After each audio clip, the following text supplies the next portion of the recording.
नमस्कार. मी नितीन वाघ आजच्या फिल्मी विशेष भागात आपलं स्वागत करतो. मित्रांनो, गेल्या 3-4 दिवसांपूर्वीच म्हणजे 16 ऑक्टोबरला कुछ कुछ होता है या सिनेमाला प्रदर्शित होऊन तब्बल 25 वर्ष पूर्ण झाली आहेत. हा सिनेमा 16 ऑक्टोबर 1998 रोजी प्रदर्शित झाला होता.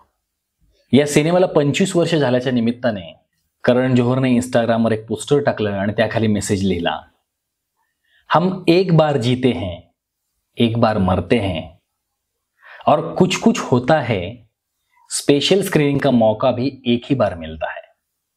त्याने अशी घोषणा केली की या सिनेमाला 25 वर्ष झाल्याच्या निमित्ताने मुंबईत 3 ठिकाणी या सिनेमाचं स्पेशल स्क्रीनिंग केलं जाणार आहे. आणि ही घोषणा झाल्या झाल्या अवघ्या पाऊण तासात हे तिघेही शो हाऊसफुल झालेत. यावरून आपल्याला अंदाज येईल की किती लोकप्रियता या सिनेमाने मिळवली आहे. आपल्या सगळ्यांनाच ठाऊक आहे की या सिनेमामध्ये शाहरुख खान आणि काजोल यांची प्रमुख जोडी होती आणि राणी मुखर्जी हिची एक सहाय्यक भूमिका या सिनेमात होती. याशिवाय सलमान खाननी पाहुणी भूमिका होती, पण बऱ्यापैकी मोठी पाहुणी भूमिका होती. हा सिनेमा त्या काळी बॉक्स ऑफिसवर जबरदस्त गाजला. यातली गाणीही जबरदस्त हिट झाली. आजच्या या फिल्मी विशेष भागातून आपण या सिनेमाशी संदर्भात काही इंटरेस्टिंग गोष्टी जाणून घेणार आहोत.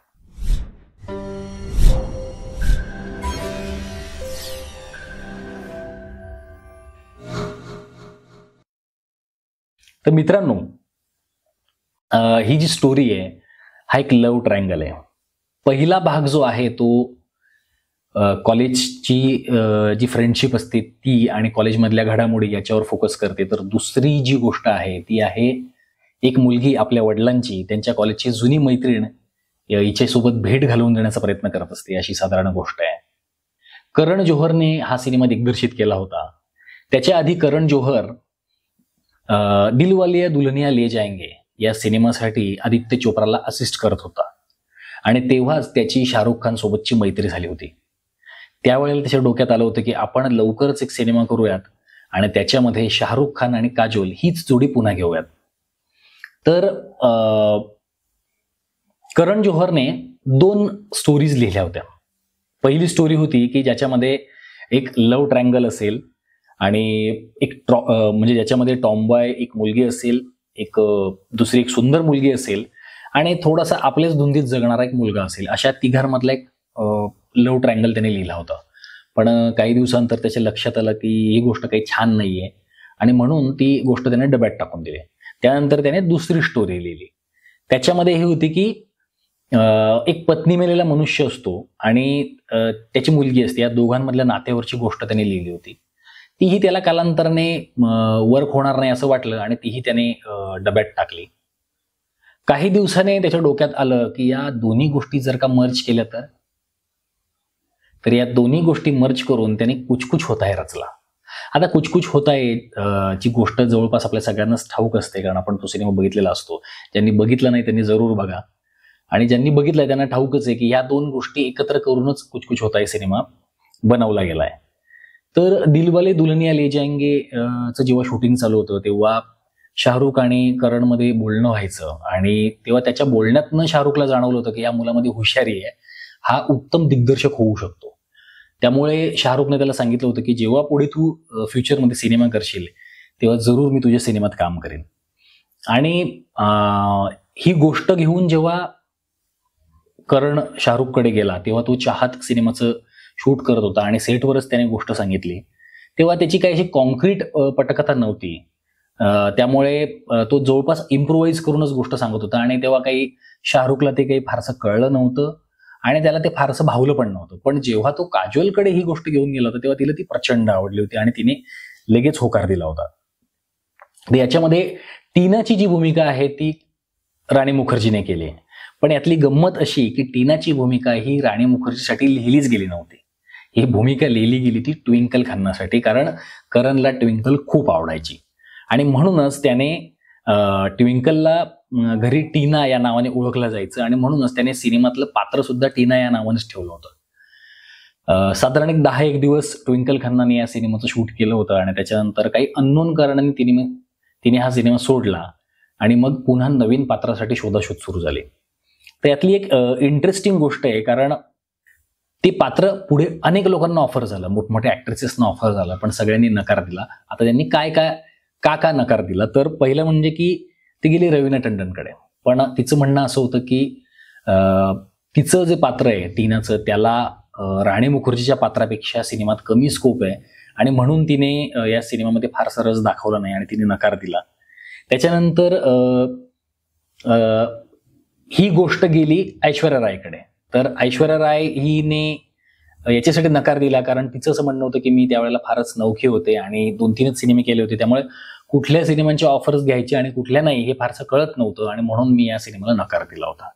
नंतर हा सिनेमा ऑफर झाला तब्बूला, करिश्मा कपूरला. तर करिश्मा कपूरच्या डेट्स उपलब्ध नव्हत्या, त्यामुळे तिने या सिनेमासाठी नकार दिला. तर याचा म्हणजे सांगायचं तात्पर्य असं की अनेक लोकांकडे हा सिनेमा गेला पण सगळ्यांनी नकार दिला. हीच गोष्ट आहे अमन या भूमिकेची. सिनेमात अमन ही भूमिका सलमान खानने केली होती, पण सलमान खानच्या आधी ही भूमिका ऑफर झाली होती सैफ अली खानला. सैफ अली खानने नकार दिला, त्यानंतर अजय देवगणने नकार दिला, त्यानंतर चंद्रचूड सिंगनेही नकार दिला आणि सगळ्यात महत्त्वाचं म्हणजे आमिर खानला सुद्धा या भूमिकेसाठी विचारणा झाली होती, पण आमिर खानलाही या भूमिकेची लांबी फारच कमी आहे असं वाटलं होतं आणि म्हणून त्याने नकार दिला. नाहीतर आमिरने जर का या सिनेमात काम केलं असतं तर आमिर आणि शाहरुख यांनी एकत्र काम केलेला हा पहिला सिनेमा ठरला असता, पण तसं अजून तरी काही घडलेलं नाहीये. हा सिनेमा शाहरुख खानची जी रोमॅन्टिक हिरोची जी इमेज आहे ती अधिक ठळक करणारा सिनेमा ठरला.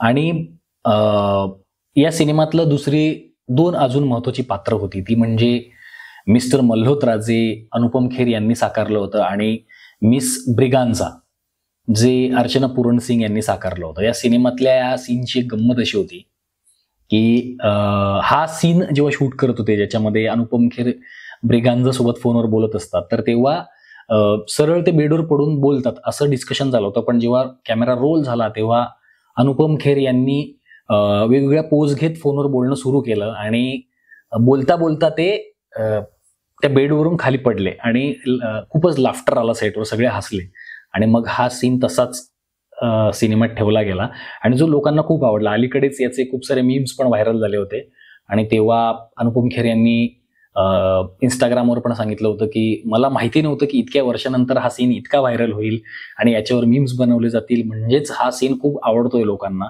असं त्यांचं म्हणणं होतं. सिनेमाची गोष्ट अशी होती की जवळपास 21 ऑगस्ट 1997 पासून या सिनेमाचं शूटिंग सुरू झालं होतं आणि पुढचे 8-9 महिने या सिनेमाचं शूटिंग सुरू झालं होतं, म्हणजे शूटिंग चालू होतं. आणि सिनेमाचं जे टायटल होतं कुछ कुछ होता है, हे जवळपास 10 दिवस या गाण्याचं शूटिंग चालू होतं.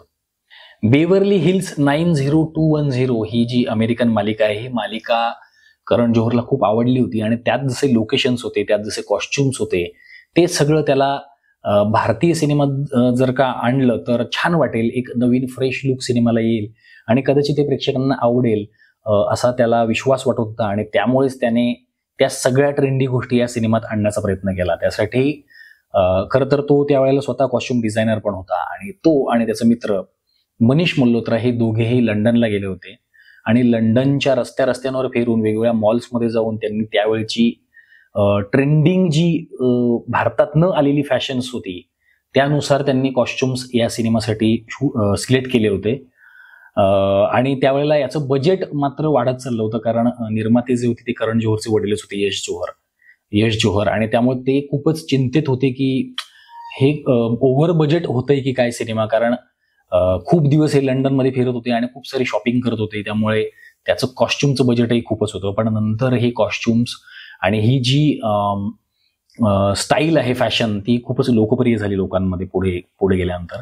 या सिनेमातील जे गाणं होतं ये लडका है दीवाना, याचं शूटिंग जेव्हा चालू होतं तेव्हा काजोल बाईकवरून पडली होती आणि ती अक्षरशः बेशुद्ध झाली होती, तिच्या गुडघ्याला पण मोठा मार बसला होता. पण गमतीचा भाग असा की जेव्हा ती शुद्धीत आली तेव्हा तिच्या ते लक्षातच नव्हतं, तिला आठवतच नव्हतं की आपला ऍक्सिडेंट झालाय.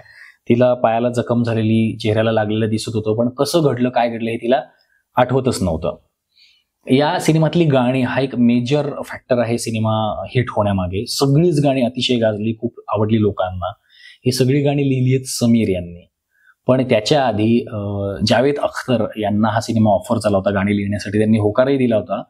पण जेव्हा त्यांना कळलं की या सिनेमाचं टायटल कुछ कुछ होता है असणार आहे तेव्हा त्यांना हे टायटल अतिशय फालतू, अतिशय व्हल्गर वाटलं आणि त्यामुळेच त्यांनी या सिनेमातली गाणी लिहायला नकार दिला आणि मग ती सगळी गाणी गेली समीर यांच्याकडे आणि समीर यांनी आपल्या लेखणीतून जादू केली आणि सगळी गाणी हिट झाली. जतीन ललित यांनी या फिल्मचं म्युझिक केलंय, सगळीच गाणी हिट झाली. याच्यामध्ये आपण ये लडका है दीवाना, कुछ कुछ होता है, कोई मिल गया, तुझे याद ना मेरी आई, लडकी बडी अंजानी है, अशी अशी सगळीच गाणी सुपरहिट झाली होती.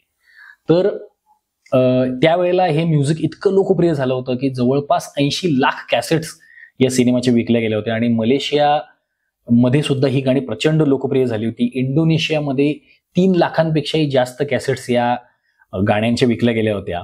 अलीकडेच करणने तुझे याद ना मेरी आय ह्या गाण्याचं एक रिमेक व्हर्जन येणार आहे असं इंस्टाग्रामवर जाहीर केलं होतं आणि त्यावेळेला प्रचंड ट्रोल करण्यात आलं होतं. लोकांनी कमेंट केल्या होत्या की प्लीज हे गाणं क्लासिक आहे, जे आहे जसं आहे तसं उत्तम आहे आणि त्यामुळे प्लीज याचं रिमेक व्हर्जन आणू नका. बी प्राक याच्या आवाजात हे गाणं येणार आहे. आता हे गाणं येणार की नाही आपल्याला येणारा काळच सांगेल.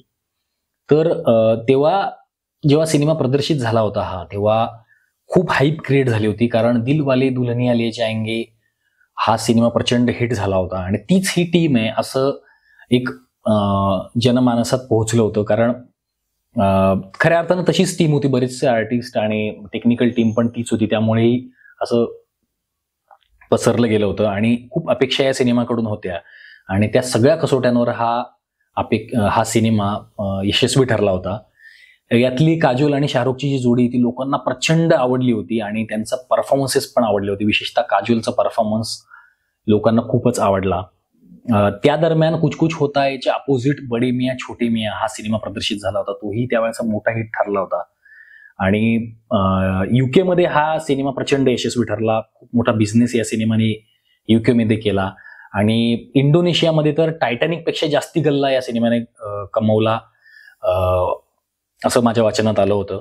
या सिनेमाला फिल्मफेअरमध्ये तब्बल 18 नॉमिनेशन्स मिळाले होते आणि 18 पैकी जे महत्वाचे होते म्हणजे सर्वोत्कृष्ट सिनेमा, सर्वोत्कृष्ट दिग्दर्शक, सर्वोत्कृष्ट अभिनेता आणि सर्वोत्कृष्ट अभिनेत्री असे 4 जे महत्वाचे पुरस्कार आहेत त्याच्यावर या सिनेमाने आपली बाजी मारली होती.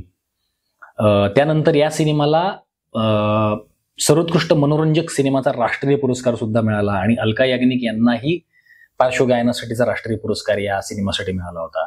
आजही हा सिनेमा जेव्हा जेव्हा टीव्हीवर लागतो त्या वेळेला अगदी हाय रेटिंग्स टीआरपीच्या या सिनेमाला मिळतात. मध्यंतरी या सिनेमाचं ॲनिमेटेड व्हर्जन करण्याची तयारी करण जोहरने सुरू केली होती आणि अर्थातच त्यामध्ये आधीचे जे कॅरेक्टर्स होते ते सगळे असणारच होते आणि अजून काही नवीन आवाज चेहरे या सिनेमासोबत जोडले जाणार होते. पण पुढे या सिनेमाचं काम थांबवलं. त्याचं कारण असं होतं की ॲनिमेशन सिनेमांना भारतात अजूनही म्हणावा तेवढा प्रतिसाद मिळत नाही आणि त्यामुळे जेवढी रक्कम आपण गुंतवणार आहोत तेवढी खरंच वसूल होईल का याबाबत करण जोहर साशंक झाला आणि त्यामुळेच त्याने या सिनेमाचं ॲनिमेटेड सिनेमाचं काम थांबवलं.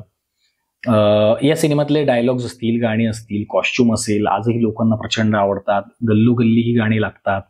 आजच्या पिढीलाही यातली गाणी आवडतात, माहिती असतात. त्यामुळे खऱ्या अर्थानं हा एक लोकप्रिय सिनेमा आहे आणि काही दिवसांपूर्वीच जसा हा सिनेमा पुन्हा एक स्पेशल स्क्रीनिंग केलं गेलं तेव्हा 3 पाऊण तासातच याची तिकीटं संपली. यावरून या सिनेमाची लोकप्रियता आपल्याला कळतेच आहे. आपण जर का हा सिनेमा बघितला नसेल तर आपण सिनेमा जरूर बघा. ज्यांनी बघितलाय त्यांनी नक्की सांगा की हा सिनेमा कसा वाटला आणि आजची माहिती आपल्याला कशी वाटली हे आम्हाला जरूर सांगा. पुन्हा भेटूया पुढच्या एका विशेष भागात. तोपर्यंत नमस्कार.